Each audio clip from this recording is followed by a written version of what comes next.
Thanks for this wonderful time. Sheena Abraham, followed by Pastor C.B. Thomas from Atlanta.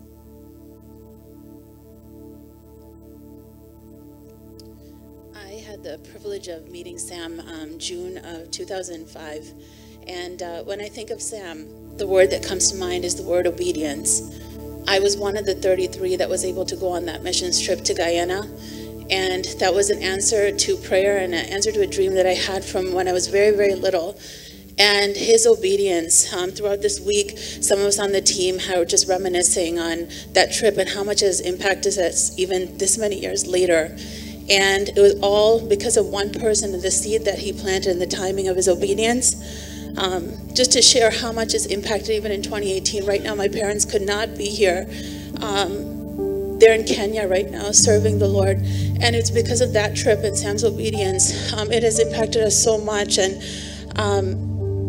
his life has left such a legacy and impact on all of us. Julie had the opportunity to meet you first in MCF retreat. And if there's one word I could use to describe you, it was strength. And I saw it then, and I know that God is going to see you through this. He equipped you ahead of time. And praying for each of you, Sharon, you're a sister to me, and I know that God is going to see you through this. Auntie, Uncle, Stan, just pray for God's peace for each of you through this time. Thank you. C.B. Thomas. Also the Northeastern Region Assemblies of God Fellowship and the National Assemblies of God Fellowship, as well as Christ Assemblies of God Church in New York, share their condolences.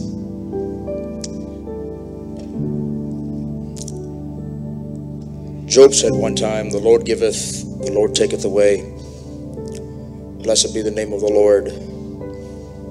I've had the distinct opportunity to know, I guess I should call him Tangacha Pastor now, but Tangacha Nango, for almost 30 years now. My father had the opportunity, distinct honor, to serve as an interim pastor over at Bronx Church of God. And that was just when we came to America. I would say, at that time, I saw a bond of family with 5 kids: Sam, Sharon, Stan, Bobby, and Blessy, if you're here. You 5 were like the impenetrable wall that was there because you were like family to each other. Not like family, you were family to each other, looked out for each other. So I was just sitting here and calculating. I think Sam probably would have been about 8 years old back then.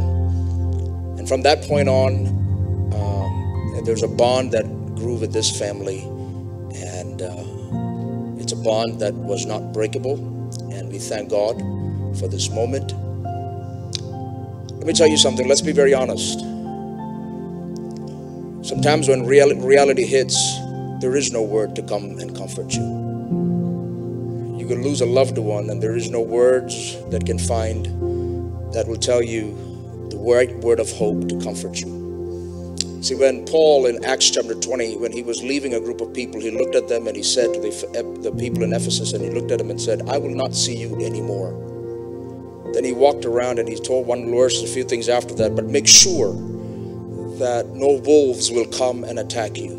In other words, if you simply put, greatness was about to walk out the door. After Jesus, one of the greatest apostles that you could find in the Bible, Paul himself was about to walk out the door, leave for good, not to see them anymore. But he said one thing: be cautious enough to know that wolves will not come. When greatness walks out, weakness steps in. Julie, family, everybody, I know he was the apple of your eye. To you, he was great. To all of us, he was great. And greatness just walked out. But make sure in all of this that you do not give up hope. This moment of weakness that's in your life, make sure that you do not give up hope. There is a purpose and a destiny that God has called you for. Make sure that he, the one that is called, is faithful and he's able to fulfill it. And whatever you do, stick in it. Go through it. The same God that called you, he is faithful, for he's not man that he should lie.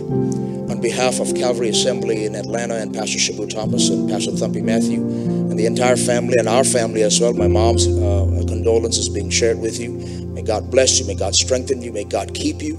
because I understand that these are moments that you as a family need to stick together. And I tell you that the Holy Spirit will guide you and he will guard you.